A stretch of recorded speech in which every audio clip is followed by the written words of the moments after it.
balanced approach. And that allowed me, particularly on the Hannity and Combs show, I was coming unglued. You know, Combs is such an idiot. He's sitting there, blah, blah, blah, blah, blah, flapping his jaws, saying nothing. And then there's That's Hannity, why he's not there anymore.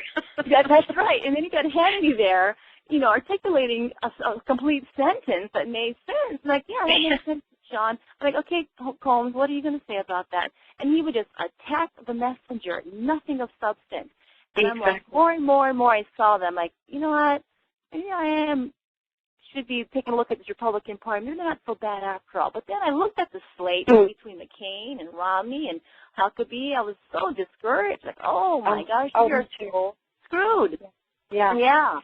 And then I thought, okay, but I can understand policy now. I'm learning about the difference. And then you learn about, yeah, not all Republicans are conservative, and certainly not all Democrats are socialist communists. Right. And then Sarah Palin came into the scene. And then I thought, okay, here's a conservative, something different than McCain, way different than Obama. Wow. Okay, who's this woman? And then I started studying Palin. Of course, you know, everything about Palin came into the news, and I certainly did my own homework and did my research on her. I was so impressed with her, and I thought, wow, that's the kind of woman that I think I'm trying to live my life like, with conservative values and trying to work hard for my money and get government out of the way, and everything that she said and stood for, I could identify with. And I thought I was very inspired by her. Can I ask you, do you like her? How do you compare her versus Michelle Bachmann? Which do you prefer and why? Well, boy, I think they both come with different experience. I think, you know, Sarah Palin having the executive experience, being mayor of Wasilla for 8 years, and then moving on to being a governor for 2.5 years. But the executive experience that she has, having to manage budgets and manage people, I think is what she has above and beyond Michelle Bachmann. I think Michelle Bachmann has, yes, runs her own business, a tax business, I believe she has, a tax attorney she is. But the executive experience that Palin has, having to manage, I think, over almost 25,000 employees, so looking in her own cabinet and looking at her legislature in the state of Alaska to bring the Republicans, Democrats together, you know, and she turned that state around economically, too. Oh, completely. And I think you have to work with people on both sides of the aisle and be productive and move that ship forward. And anyone who can do that and have an 85% favorability rating is doing something right. You know, and all the things she did. I mean, she passed the Alaskan Gas Inducement Act, which allowed the oil companies to give more of the revenue back to, if I'm saying this correctly, to the people of Alaska, because Alaskans own the resources, you know, in that state. And so she made a deal with the oil companies to give the Alaskans more of the resources that they ought to receive. And before Palin, you know, with the Murkowskis in power, that wasn't happening. The oil companies got the better end of the deal. And then ACES was drafted too. Again, that's another negotiating with the taxes. When I think oil production is low, taxes are lower, and when it's high, they get more revenue paid to people or something like that. But she balanced the budget. She line vetoed everything. She got government out of the way. You know, and people have criticized her for killing off all of these wolves. And it says, well, hello, you know, the wolves are destroying the elk and the moose that the people of Alaska hunt and depend on for food. I mean, it's just the hypocrisy, the arrogance of people in the lower 48 telling Alaskan how they ought to live their lives is just mind-numbing. But the way she governed was just impressive, and she has the leadership, I think, the common sense, the strength, and the character to lead any state, and certainly, in fact, lead this country. And I always tell people when they start assessing candidates, this is the part where I think Americans fail, I think, in my opinion, or come short. They look at a candidate with the wrong filter on. What makes a good leader? What makes a good president? Integrity, character, and the ability to work with people, and the ability to not let your power overcome your ability to lead. In other words, don't let your power get to your head. Palin has a way of empowering the people with the power that's bestowed onto her, and that is unprecedented. And what I give her credit to is all the vitriol attacks upon her. It just slides right off her, and she keeps going on. It does not affect her at all. Yeah. You know, and so separately, you know, with Arizona Mainstream Project, you know, we certainly are a nonpartisan group. We, you know, my personal opinion aside, certainly In our organization, we are all about values and principles, and we're trying to teach people the values and principles that certainly even someone like Sarah Palin would, I think, support, because it's sort of along the lines of how she would govern, or any conservative. And so we're hoping to bring those principles to the table for people to learn, not just preaching to the choir conservatives, but we hope to get independents, even Democrats, to come to our workshops to learn about principles that they can wrap their arms around. And they say, okay, now which candidates express those or share those principles? And they'll find that, gosh, 9 out of 10 times it's probably going to be a Republican or an independent. I hope to see Democrats taking hold of some of these principles as well. Because, I share with people, our country was not founded on a Democratic platform or a Republican platform. It was founded on a principle of conservatism, really, for lack of better words, our founding principles, we like to call them, that are rooted in conservatism. The Constitution limits the powers of the federal government, doesn't grant them unlimited powers, and that's conservative values there. Right.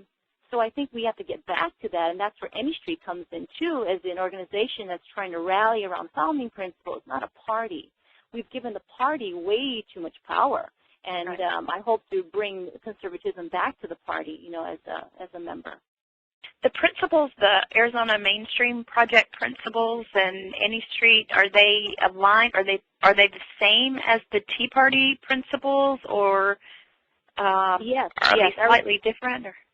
Yeah, Arizona Mainstream Project, like I said, I consider it sort of a sister organization to the Tea Party, but we're not a Tea Party. We do embrace the principles of the Tea Party, which are fiscal responsibility, limited government, free markets, and then we've added on there personal responsibility as a rule in itself for people to embrace.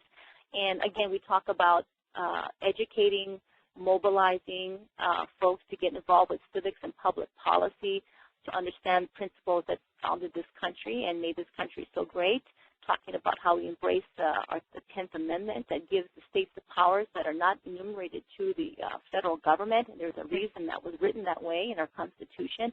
And again, embracing the separations of powers that made this country great, recognizing what the federal government can do, what the state government can do, and what your responsibility as a citizen is.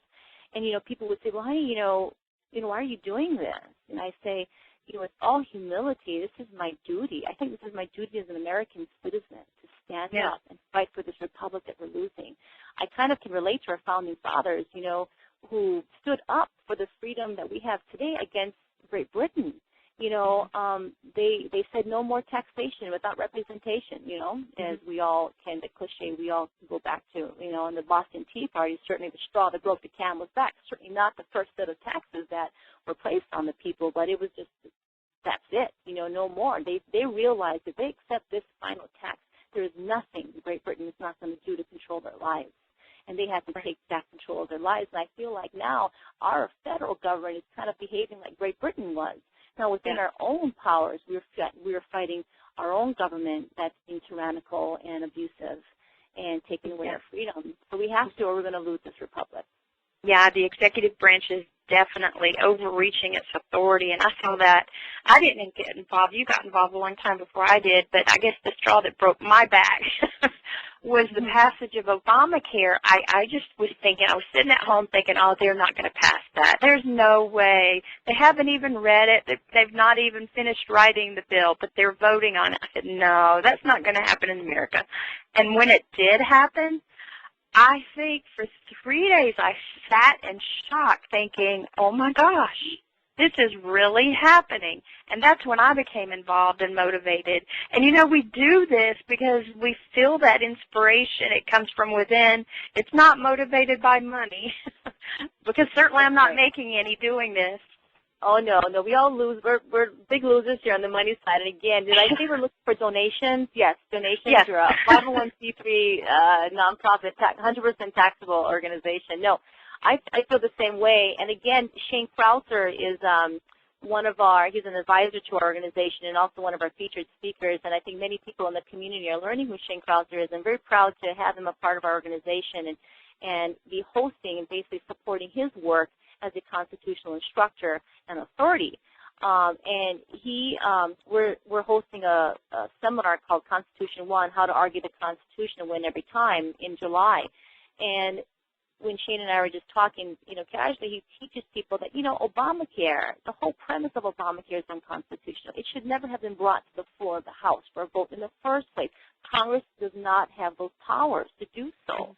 And you ask any Democrat who supports this, they may not openly admit this, but I think, they're calling her a bluff. They're saying, well, we're going to pass it anyway, and I guess we'll see what the Supreme Court has to say about it. They're abusing their constitutional powers, and there is no checks and balances. There is no committee who reviews the bill before it gets brought to the floor to make sure it's constitutional. The way our system is set up, if something slips through the cracks, if you will, it's going to have to get to the Supreme Court to decide. And this is where I get very alarmed and very concerned. We have a 5-4 balance, if you will. It's supposed to be a nonpartisan panel of justices, but we all know it's a 5-4 fight right now, and one kind of leans one way or the other. If you're, and I can't remember which justice that is, that depending on the issue.